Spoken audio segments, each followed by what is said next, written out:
여기 유달리 사이가 좋아 보이는 두 사람이 있습니다. 자유로운 로즈의 모습을 보고 있으면 앙투아는 자신도 행복해지는 느낌을 받곤 했죠. 그는 유명 DJ였기에 해외 출장이 잦았고 매번 로즈와 딸들은 그를 배웅했습니다. 하지만 홀로 남은 앙투아는 어딘가 무척 쓸쓸해 보입니다.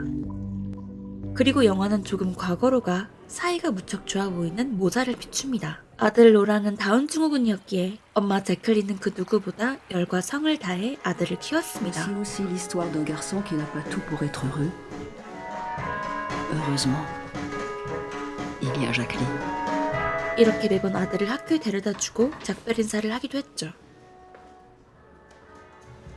하지만 그녀의 마음은 지옥과 같았습니다. 과거 제클린의 남편은 아픈 아이를 키울 수 없다며 가정을 버렸던 남자였습니다.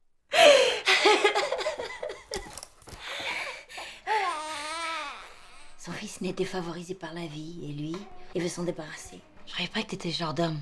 Je sais ce qu'il te reste à faire si ça fait pas ton bonheur. 아픈 아들을 키우는 것도 힘든데 사람들의 싸늘한 시선은 그녀를 더 힘들게 만들었죠. Jacqueline donnait un sens à sa vie. Son petit Laurent allait vivre vieux. 그러나 어머니는 강했습니다. 평생 아들을 지켜주겠다 다짐했죠. 그리고 영화는 다시 현재로 돌아와 출장지에 도착한 앙투안을 비춥니다. 여기서도 로즈 아이들이 그리운지 영상통화에 열성을 올리고 있었죠.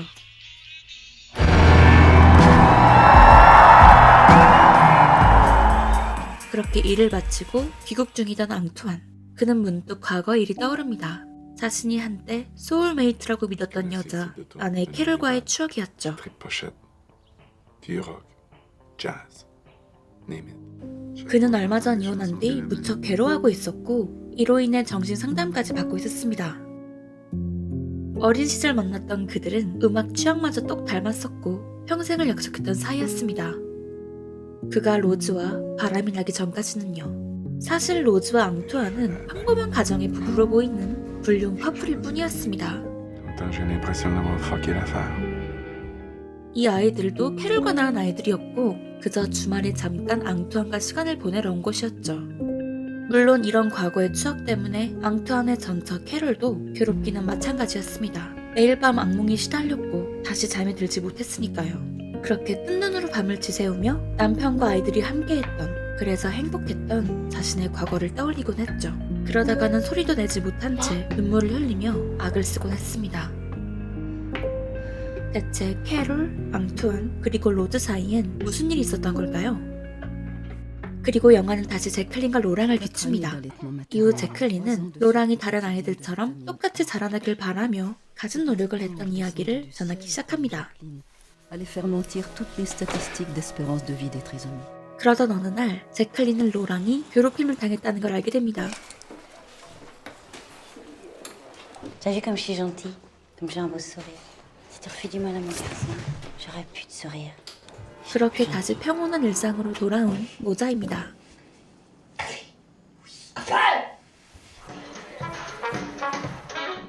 « 365 jours par année, Jacqueline s'accrochait à son rêve. 그러나 조금 이상한 일이 벌어지게 됩니다.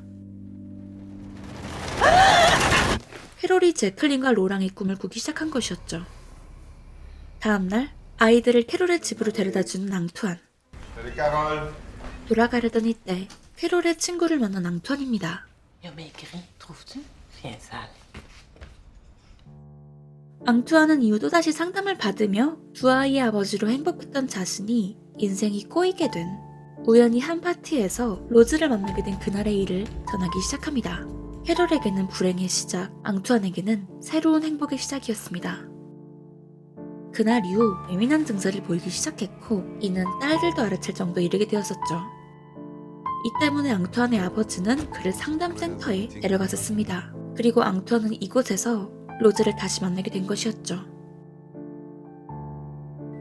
Si c'est l'âme sœur, pas supposé mourir, hein? Pas supposé arriver deux fois dans une vie. 새로운 소울메이트를 찾았다는 이유로 이 남자는 결국 아내를 버리고 로즈와의 결혼을 위해 이혼을 했었던 것이었습니다. 이후 영화는 마냥 행복할 것 같았던 제클린 모자에게 생긴 비극의 씨앗을 비춥니다. 다운 증후군을 앓고 있는 아이 베로가 전학을 온 곳이었죠. 두 아이들은 처음 만난 그 순간부터 서로에게 진한 유대감을 느꼈고 제클린은 로랑의 이런 모습을 처음 보게 됩니다. 그리고 영화는 다시 현재로 돌아와 캐롤을 비춥니다. Un petit monstre. 캐롤은 매번 꿈속에 나오는 이야기를 친구에게 털어놓게 됩니다. Dans le noir. 그저 개꿈이라 생각할 수도 있었지만 캐롤은 이 꿈에 무슨 비밀이 있는 건 아닐까 생각하게 되죠. 베로가 전학 온 이후 로랑은 많이 바뀌었습니다. 서로 절대 떨어지지 않으려는 것 때문에 제클린과 베로의 부모는 자주 골머리를 앓곤 했죠. 그래서 때론 어쩔 수 없이 제클린은 두 아이를 직장에 데려갔고 두 아이를 돌보는 시간을 갖기도 했습니다. C'était quoi cette crise à l'école? 아들이 많이 컸다는 생각에 웃음이 나오기도 했지만 제클린은 한편으론 너무나 씁쓸했죠. Elle t'aime. J'ai passé devant elle, maman. Quand les coups de café. 이후 로랑은 더 이상 학교를 데려다준 엄마에게 작별 인사도 하지 않았습니다. 앙투안의 바람은 비단 캐럴만 힘들게 한 것이 아니었습니다. 아이들도 많은 스트레스를 받고 있었죠. 그러나 천사 같은 성격의 캐럴은 매번 아이들을 잘 타이르곤 했죠. C'est sa semaine, on reviendra pas là-dessus. Se passe pendant ta semaine. Toujours pas tel quand elle arrive. Elle vient de te voir. 이는 과거에도 마찬가지였습니다. 떠나려는 남편을 붙잡았던 캐롤이었죠. On va voir les filles, ils vont nous aider, on va réussir. 이후 앙투안은 로즈에게 하루빨리 결혼식을 올리자는 이야기를 전하자 로즈는 크게 화를 냅니다. C'est sûr de prendre notre temps. Tu sais comment je me sens par rapport à elle. 적어도 아주 작은 양심은 있었나 봅니다. 그리고 이런 불화가 있을 것을 알았던 캐롤은 직접 로즈를 찾아가 자신은 괜찮다는 제스처를 취하기도 하죠. 이는 새로운 시작을 위한 행동이기도 했고요. 아들에게 친구가 생겼다는 것은 좋았지만 로랑과 베로의 과한 우정은 결국 독이 되고 맙니다. 아이들의 지나친 유대감은 결국 아이들이 학교에서 퇴학당하는 이유가 되고 말죠. Puis-je vous suggérer de les placer dans un établissement? Dans l'esprit des gens, la trisomie est une fatalité. Une fatalité sociale, c'est tout. Si c'est qu'une question d'argent, mon mari... 제클린은 로랑을 일반 아이들과 함께 키우고 싶어 했기에 베로 부모의 말에 크게 상처를 받게 됩니다. 제클린은 노래를 들을 때마다 베로가 생각난다는 아들의 말이 기억나 집에 도둑이 든 척, 그래서 LP가 없어진 척까지 하게 되죠. Quand maman aura assez économisé, on ira t'en acheter un autre. Et Véro, va y avoir. 그리고 영화는 이후 훨씬 더 괴기스러운 꿈을 꾸게 된 캐롤을 보여줍니다. 그리고 새벽에 혼자 소리를 지르는 행동도 더 자주 빈번하게 생기게 되죠. 결국 딸들은 이를 아빠 앙투안에게 전하게 되고요. Les filles m'ont dit que c'était souvent somnambule de ce temps-là. Alright. C'est good. 캐롤의 말이 거짓이라는 것을 아는 그는 죄책감을 느끼게 됩니다. 다음날 친구를 만난 캐롤. Ce qui est flyé, c'est que je réévalue juste quand je suis gelée. Je m'en vais voir une médium. 그러다 우연히 창밖에 다운증후군 아이를 본 그녀는 자신의 꿈속에 나오는 아이도 다운증후군이었다는 것을 깨닫게 됩니다. 그러자 캐롤은 바로 죽은 사람과 산 사람 사이의 대화가 가능하게끔 만들어준다는 한 영매를 찾아가게 됩니다. 그리고 믿지 못할 이야기를 듣게 되죠.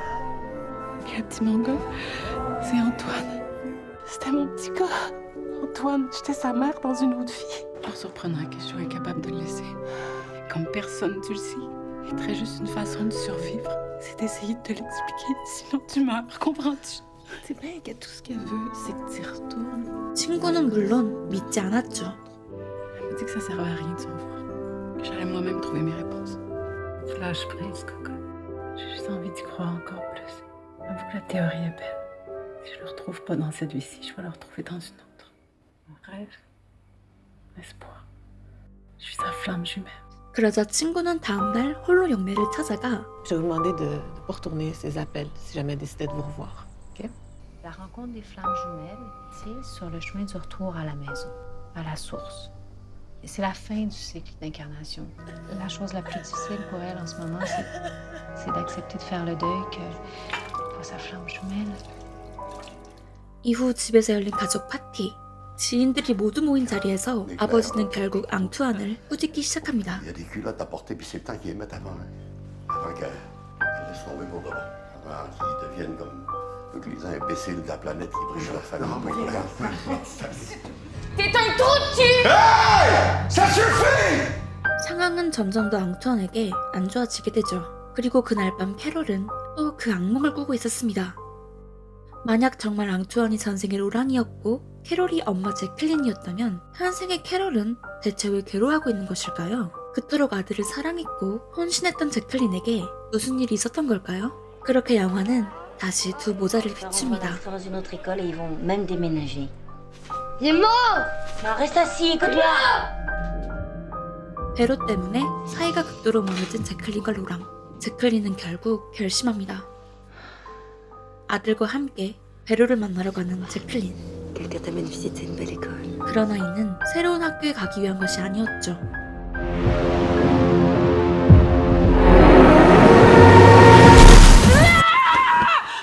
스스로 아들과 목숨을 끊은 제클린. 이런 끔찍한 꿈을 꾸고 일어난 캐롤은 어디론가 향합니다. 그녀는 전생을 믿기로 했나 봅니다. 이 두 사람에게 눈물로 용서를 구하죠. 그렇게 영화 카페드 플로르는 앙투안과 로즈의 결혼식을 진심으로 축하해주는 캐롤과 가족들의 모습과 함께 끝이 납니다. 이 영화 카페드 플로르는 제가 정말 좋아하는 감독이기도 한 장마크 발레 감독의 작품입니다. 발레 감독답게 OST 선곡이 굉장히 좋은 편인데 특히 시규어로스의 대표곡 스파븐 갱글러와 함께 연출된 장면들은 제가 정말 좋아하는 영화 속 명장면들 중 하나이기도 합니다. 또 이 곡의 뮤직비디오 주인공들은 다운증후군 환자들이기 때문에 이 영화에게는 더 의미가 있을 삽입곡이기도 하고요. 병렬적 구조로 이루어진 영화라 처음엔 전혀 관련이 없어 보이는 두 개의 스토리가 왜 동시에 진행되는 걸까? 라는 생각이 들어 영화의 스토리를 이해하기가 힘드실 수 있지만 후반부에 가면 모든 퍼즐들이 사르륵 맞춰집니다. 이건 반전 영화의 특징이기도 하죠. 이 작품은 발레 감독이 연출했던 다른 작품들 달라스 바이어스 클럽, 와일드, 데몰리션과 달리 캐나다 퀘벡주의 느낌이 물씬 풍기는 영화인데요. 왜냐하면 장마크 발레 감독 본인이 퀘벡 출신이기도 하고 실제로 엄마 제클린 역의 바네사 파라디, 아들 로랑 역의 마틴 게리어를 포함한 소수의 배우들을 제외하고는 대부분 퀘벡 출신 배우들을 캐스팅했기 때문입니다. 이는 영화 속 제클린과 로랑이 살던 곳이 프랑스 파리였던 걸 떠올려 본다면 재미있는 일화이기도 하죠. 영화 속 정말 많은 배우들이 열연을 펼쳤지만 가장 기억에 남는 사람은 역시 엄마 제클린 역을 맡은 바네사 파라디라고 할 수 있을 거예요. 그녀는 14년간 조니 뎁의 연인이었으며 아시는 분들은 다 아실 릴리 로즈 뎁의 친어머니이기도 하고 샤넬이 가장 사랑하는 뮤즈 중 한 명이기도 합니다. 여러 방면에서 재능을 뽐내는 모델이자 싱어송라이터이자 배우죠. 아무튼 저는 바네사 파라디의 이런 화려하고 완벽한 모습을 자주 보았었기 때문에 이번 영화 속 그녀의 연기가 정말 충격적으로 다가왔습니다. 마린의 연인이었던 그녀가 다운증후군 아들을 가진 어머니 역할을 소화할 수 있으리라곤 정말 상상도 못했었기 때문이었죠. 아마 이번 영화를 보시면서 여러분도 윤혜에 대해 많은 생각을 하셨을 거라고 생각해요. 윤혜는 한 줄을 풀이하면 바퀴륜, 돌회로 말 그대로 인생은 바퀴처럼 구른다는 것을 뜻합니다. 따라서 윤회란 육체적으로 사망하고 나면 영혼이 되었다가 새로운 몸을 받아 다시 태어나고 깨달음의 경지에 도달하기 전까지는 앞서 말한 환생 과정이 무한히 반복되는 개념인 것이죠. 아무튼 윤회라는 게 정말 존재하는지 여부를 떠나서 캐롤의 전생은 엄마 제클린이었고 앙투안의 전생은 아들 로랑이었다는 영화 속 이야기를 우리는 한번 믿어보도록 할게요. 이렇게 되면 한 가지 사실을 깨닫게 됩니다. 과거 시점의 이야기는 엄마 제클린의 변명이고 현재 시점의 이야기는 남편 앙투안의 변명이라는 것을요. 그렇기 때문에 과거 시점의 이야기를 통해 우리는 엄마 제클린의 마음은 정확히 알 수 있었지만 아들 로랑의 마음은 알 수 없었습니다. 그리고 마찬가지로 현재 시점 이야기를 통해 우리는 남편 앙투안의 마음을 알 수 있었지만 아내 캐롤이 어쩌다 앙투안의 의도를 받아들이게 되었는지는 정확히 알 수 없었죠. 이렇게 매번 가해자가 자신의 잘못을 필사적으로 변명한 탓에 무고한 희생자가 발생하기도 했습니다. 과거엔 그 희생자가 아들 로랑이었고 현재엔 그 희생자가 캐롤 그리고 아이들이었죠. 하지만 정작 피해를 본 사람이 희생하여 모든 걸 포용하면 끝이 나기 때문에 영화 속에서만큼은 이 윤혜랑 결국 마음에 씻을 수 없는 상처가 있던 사람의 자기 합리화였다고도 볼 수 있습니다. 그렇다면 감독은 어째서 이런 방식으로 스토리를 전개했을까요? 이는 작품을 관통하고 있는 가장 근본적인 주제인 사랑에 대해 고찰해볼 필요가 있을 것 같습니다. 캐롤은 앙투안과 자신을 제클린과 로랑의 환생이라고 생각하며 남편의 불륜을 용서했기 때문에 우리도 전생의 두 사람에게 한 번 더 집중해볼게요. 그래야 왜 캐롤이 영매의 말을 듣고 마음속의 응어리가 풀렸는지 우리도 조금은 이해할 수 있을 테니까요. 아들을 향한 엄마의 사랑과 엄마를 향한 아들의 사랑 중 여러분은 누구의 사랑이 더 크다고 생각하셨나요? 아마 저를 포함한 많은 분들이 엄마 제클린의 사랑이 더 컸다고 느끼셨을 거예요. 로랑도 제클린을 많이 사랑했겠지만 제클린의 아들 사랑은 정말 남달랐죠.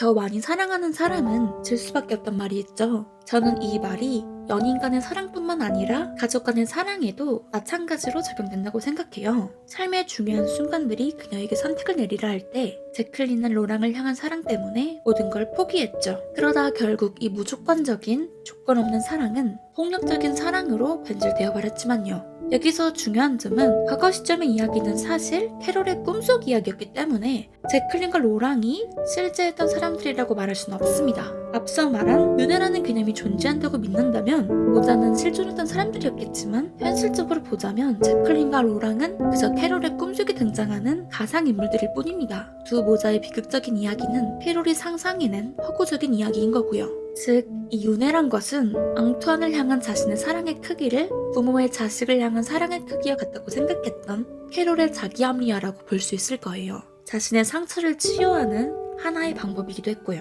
그러나 캐롤은 강한 사람이었습니다. 배신을 받아들일 수 없어 고통스러워했었지만 상처를 딛고 일어서는 법을 결국 알아냈기 때문이죠. 과거 캐롤은 타인을 사랑하는 방법만을 알았던 사람이었지만 영매를 만나고 나서부터는 자신도 사랑할 수 있게 된 사람이라고 생각해요. 이런 사람이 주위에 있다면 누군가는 그녀를 비웃겠죠. 물론 영화 속 친구처럼 믿지 않는 사람도 있을 거고요. 하지만 누가 캐롤을 비난할 수 있을까요? 캐롤은 자신에게 벌어진 이 끔찍한 상황을 전생의 업보 때문에 생긴 것이라고 믿지 않으면 견뎌낼 수 없을 정도였다는 걸 우리 모두 다 알고 있기 때문이죠. 그렇기 때문에 캐롤의 자기합리화는 굉장히 아름답고 또 개인적으로는 존경스러울 정도였습니다. 미워하고 저주하는 쉬운 방법을 놔두고 용서라는 어려운 선택을 한 캐롤을 보면 사람은 결국 고통을 통해서만 성장하여 앞으로 나아갈 수 있나 싶어서 조금 씁쓸해지기도 하지만요. 그리고 전 분명 앙투안이 로즈와 결혼한 뒤 얼마 못 가 평탄한 결혼 생활을 하지 못했으리라 생각해요. 한 번 약속을 쉽게 깨버린 사람이 두 번은 못 깰까요? 그의 전생이라는 로랑은 유달리 좋아했던 노래가 있었습니다. 사랑의 창가 카페드 플로리였죠. 자신이 가장 아름답다고 생각하는 이 음악을 들을 때에는 베로가 생각난다 말했습니다. 하지만 현재 앙투안은 어땠나요? DJ인 그는 노래를 들을 때에도 또 노래를 듣지 않을 때에도 그저 캐롤을 떠올리기 바빴습니다. 하루 종일 캐롤 생각만 하고 있다고 해도 과언이 아닐 정도로요. 이는 베로를 향한 로랑의 사랑보다 캐롤을 향한 앙투안의 사랑이 더 크다는 것을 의미하기도 하겠죠. 그렇기 때문에 개인적으로 전 앙투안의 진짜 소울메이트는 전저 캐롤이었을 거라 생각해요. 베로와 로랑이 전생에 못다 이룬 사랑을 현생에서 이루려 한다는데 로랑의 환생 앙투안은 베로의 환생인 로즈보다 엄마의 환생 캐롤을 더 많이 생각하는 아이러니가 발생하게 되었으니까요. 달리 보면 음악 취향, 취미, 그 외에도 모든 것이 똑같았던 앙투안과 캐롤, 이 두 사람이 소울메이트가 아니라고 말하는 것이 더 이상하게 보이기도 할 정도죠. 그래서 이 영화를 보고 나면 사랑에 대해 많은 생각을 하게 됩니다. 그리고는 느끼게 되죠. 타인을 사랑하기 전에 먼저 자신을 사랑하는 법을 배워야 한다고요. 또 순간의 유혹에 중요한 것을 놓치지 말자는 조금은 뻔한 다짐도 다시 한번 마음속에 새기게 됩니다. 이번 영화 카페드 플로르 재밌게 보셨나요? 혹시 여러분도 캐롤처럼 평생 잊지 못할 것 같은 마음의 상처가 있으시다면 이번 리뷰가 또 이 영화가 조금이나마 도움이 될 수 있기를 바랄게요. 이번 영화 본편도 꼭 다시 보시면서 장마크 발레 감독의 엄청난 디테일과 함께 제클린, 로랑, 캐롤, 앙투안의 운명을 한번 직접 눈으로 보시길 바랄게요. 이번 영화 카페드 플로르 저의 한 줄평은 이렇게라도 하지 않으면 메꿔지지 않을 내 거대한 상처 구멍입니다. 이번 리뷰 재미있게 보셨다면 좋아요와 헤더의 터닝 페이지 구독과 알림 부탁드릴게요. 우리는 다음 영상에서 다시 만나요. 안녕.